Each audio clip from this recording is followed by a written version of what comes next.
Hello everyone, my name is Dr. Fergal Armstrong and welcome to Lifestyle Matters.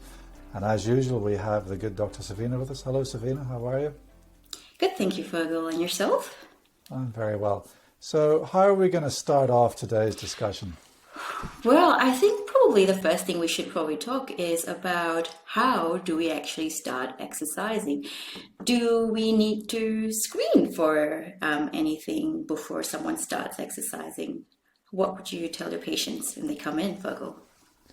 Yeah, so that's a common and understandable worry that, are you fit enough to actually exercise? Are you fit enough to get fit? Now, there used to be guidance originally from the States that suggested that practically everybody had to go for a full exercise screen before you could actually be let loose on the gym. Things have become a little bit more pragmatic. And I think the first question to ask yourself is it actually safe for my patient to not exercise? Is my patient safe with a sedentary lifestyle? And when you think about the risks of being sedentary, you think about the risks, the burden of mortality associated with heart disease and cancer even, we realize that actually exercise is beneficial. So therefore, the threshold for denying someone the right to exercise, as it were, has to be set very, very high. That's the first point to make. I'm a pragmatist. The second point to make is if someone can walk into your office and not be particularly short of breath or symptomatic, they are fit for light, gentle exercise.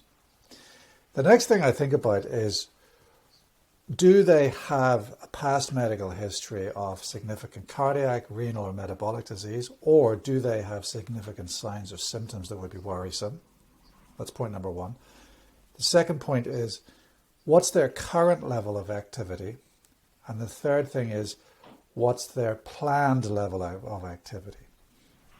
Because we know that really the whole point about exercise screening or screening to allow someone to be declared as fit to achieve fitness, as it were, we know that the point about this is to actually reduce cardiovascular mortality. And we know that people die if they've got symptomatic disease and or if they suddenly engage in highly intensive exercise. So we need to identify the people who are high risk either by disease or symptoms and we need to then control what kind of exercise they're doing and making sure that they start low and go slow.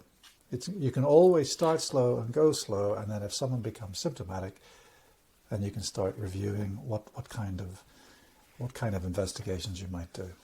Yeah, so I suppose someone who's just like had a bypass per se, with clips across the chest, and they've just had a major heart surgery, they wouldn't be doing a strength exercise or lifting weights straight away. And it's just sort of starting again once, as you said, go slow and build up on it.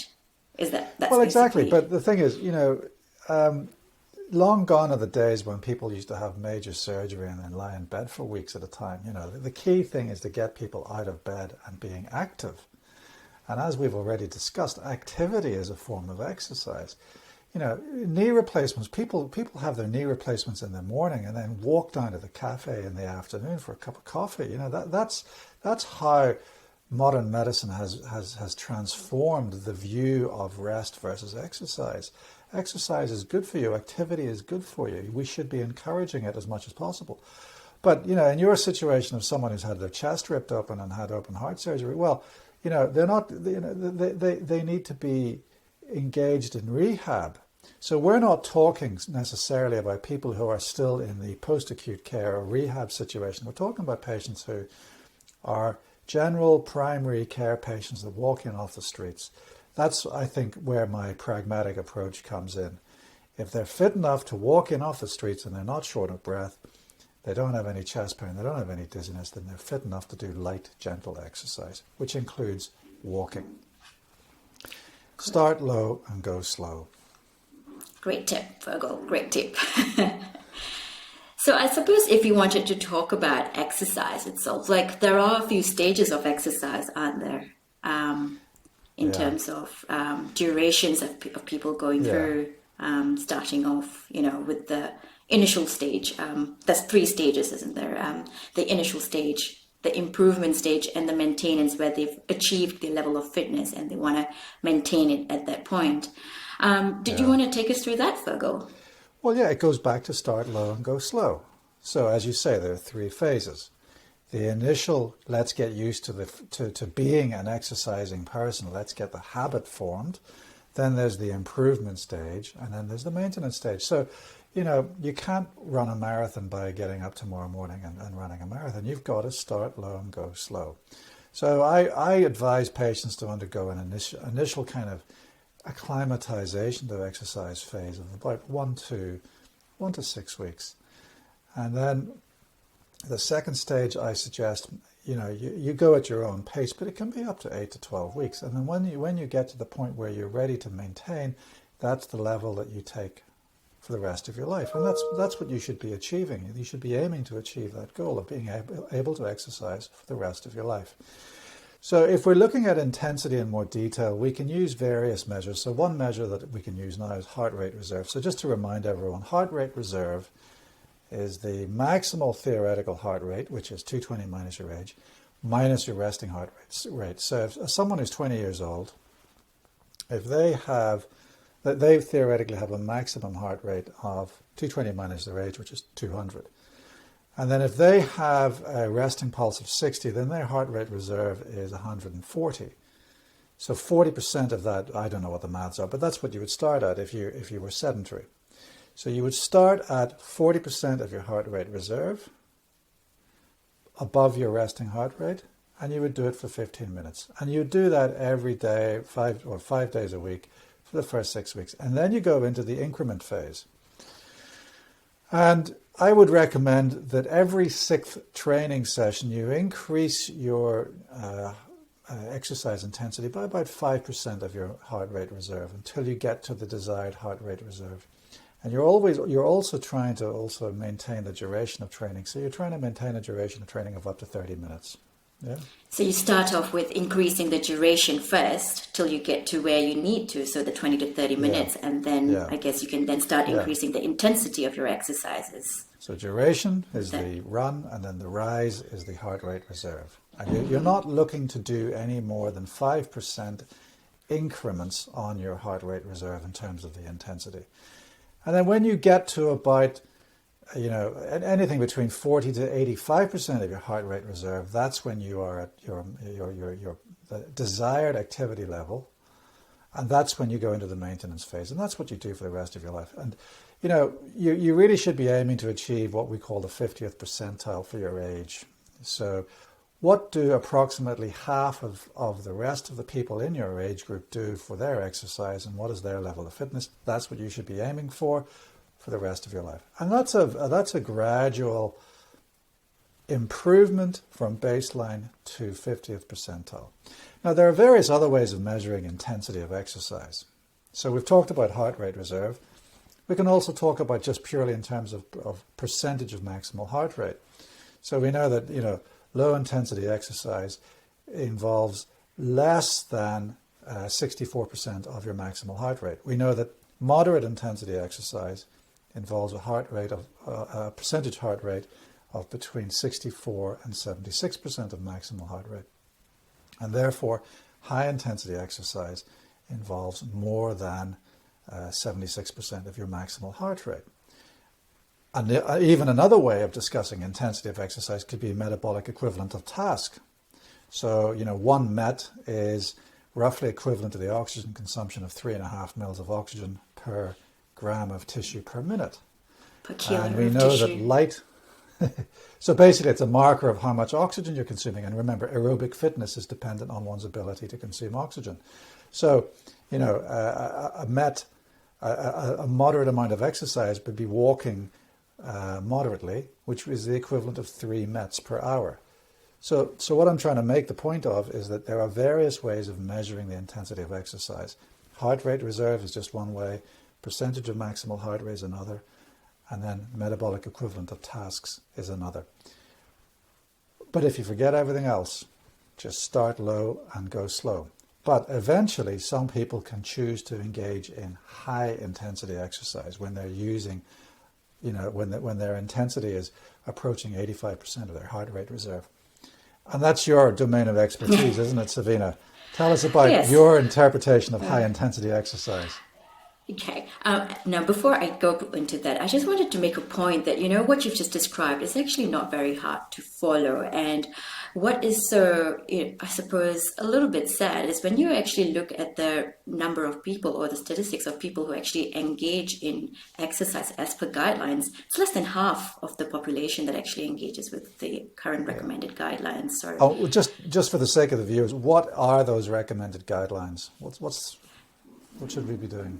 well, that's basically what we spoke about the last time. If you recollect, we were talking about the exercise, 30 minutes, 5 times a week, 150 minutes a week in total. Strength-based exercises, which is basically 2 to 3 sessions a week.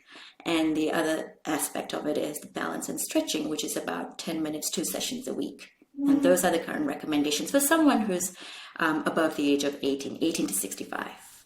Currently. And bearing in mind that time of exercise relates to aerobic exercise of at least moderate intensity, which is being able to walk and talk but not sing, working at a maximal heart rate, a percentage maximal heart rate of anything between 64 and 76%, and walking, or if you want to use METs, then that's at least 3 METs. So, it's not. It is not out with the achievable goals for a lot of people. We should all be aiming to walk briskly. Yeah. So now moving on to HIIT. Basically, it stands for high intensity interval training, and it's basically what it is. It's high intensity, which you've described, which is where you're achieving your maximum heart rate of above 77%. Intervals, you're doing in short bursts, usually about 30 seconds or so, and you're having equal periods of recovery in between that. And this exercise can usually last for about 20 to 30 minutes. Now, this was actually a training that was discovered back in the 1930s, and it was by a Swedish coach. He was basically developing a training program to train elite athletes. It was called the fartlek training. Now, since then has been a lot of research going into it, and essentially one of the most commonly talked about is called Tabata training. Tabata training is basically something that a Japanese guy developed, where you're actually providing super maximal effort, where you're actually going more than 90% of your VO2 max. And this exercise you can really shorten in performance. I think it's a great exercise for people who are very time poor. But the thing is that you're really going really hard and fast. So VO2 max, what is VO2 max? And that's basically a predictor of your cardiorespiratory fitness. It's basically looking at the maximum amount of oxygen that your body can utilize to generate the maximum amount of energy. And that's basically what it is. So the higher intensity workout you do, the higher your VO2 max will be. And what happens then is after the exercise, your body is in debt, and it's needing to actually replenish the oxygen. And that is what they call the epoch. All these terms. And epoch. So what does epoch mean? It is basically, very simplistically put, it's the afterburn effect. Have you heard that people say, you do a high intensity workout for 20, 30 minutes and you could be burning off your fat for 2 to 3 hours? And that's basically what it is. Right. And so I've heard of oxygen debt. So when you're exercising to a high intensity, you're still short of breath for maybe a couple of minutes, 3, 4, 5 minutes afterwards. So that oxygen debt is different from the elevation of basal metabolic rate that you're alluding to. Is that right?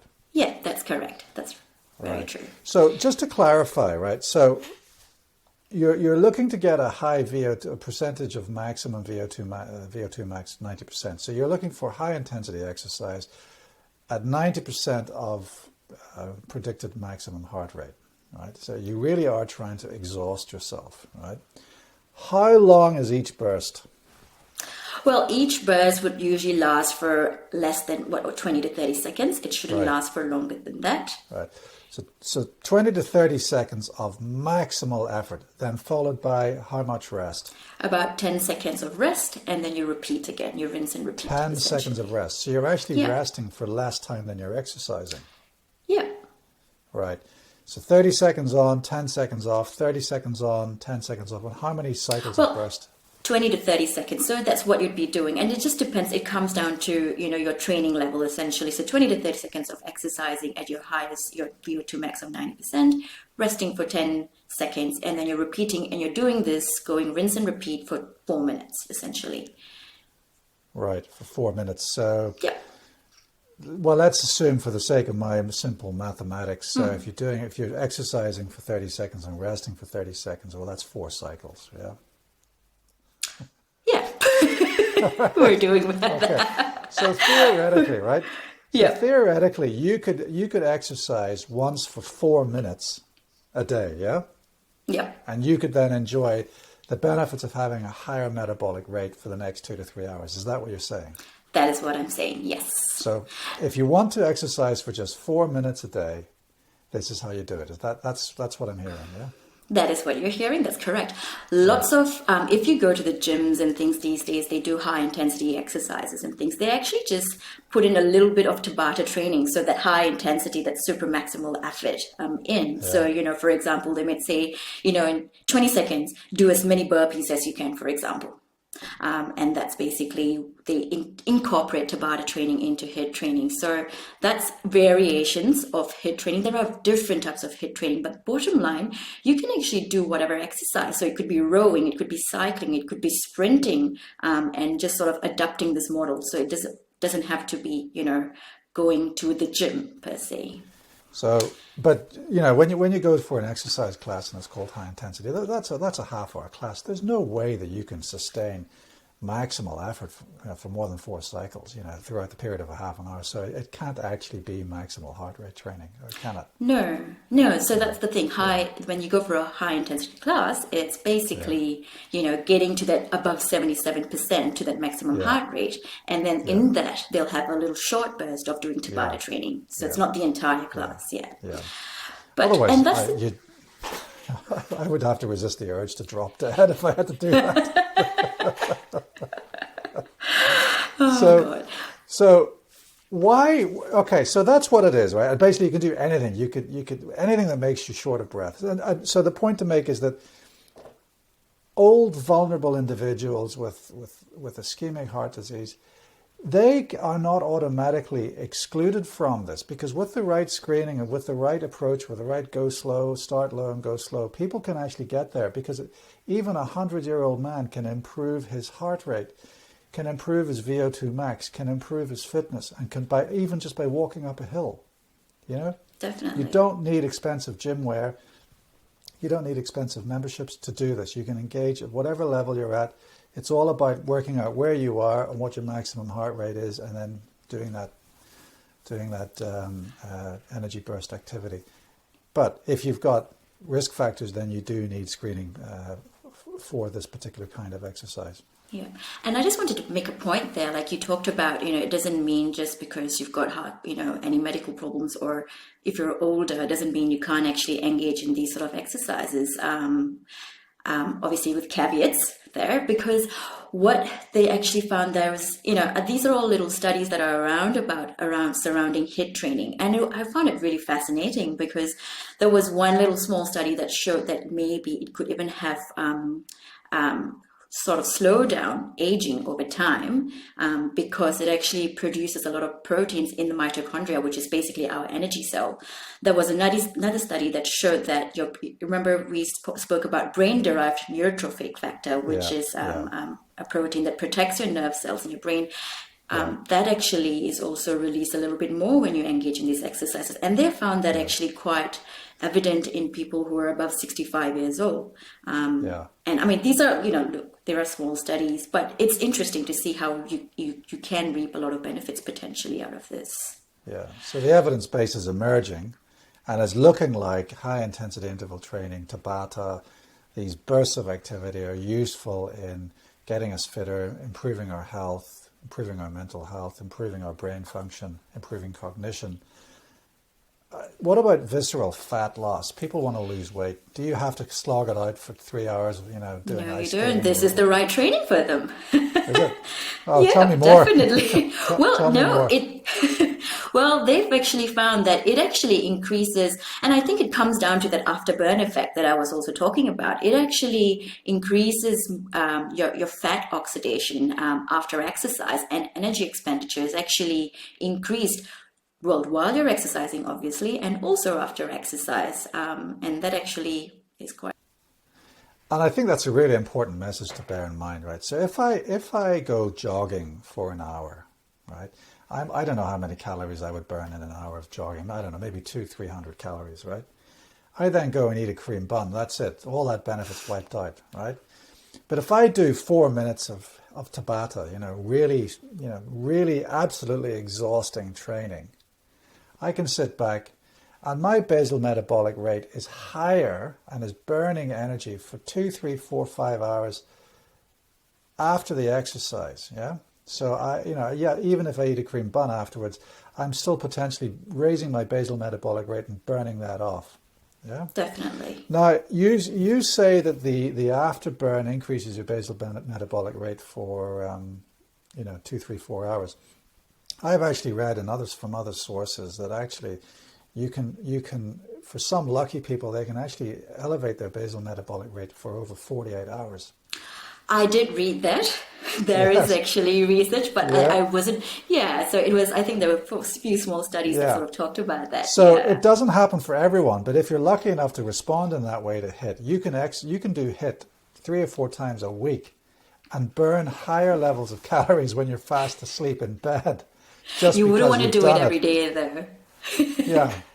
Well, I mean, if you're a responder to this kind of training, then you only need to do it 3 or 4 times a week to elevate your basal metabolic rate. But if you're not, then you need to do it every day. Yeah. But even if you don't respond well, the fact of the matter is, all the other benefits, you do get the immediate afterburn for 2 or 3 hours. You do get the brain-derived neurotrophic factor.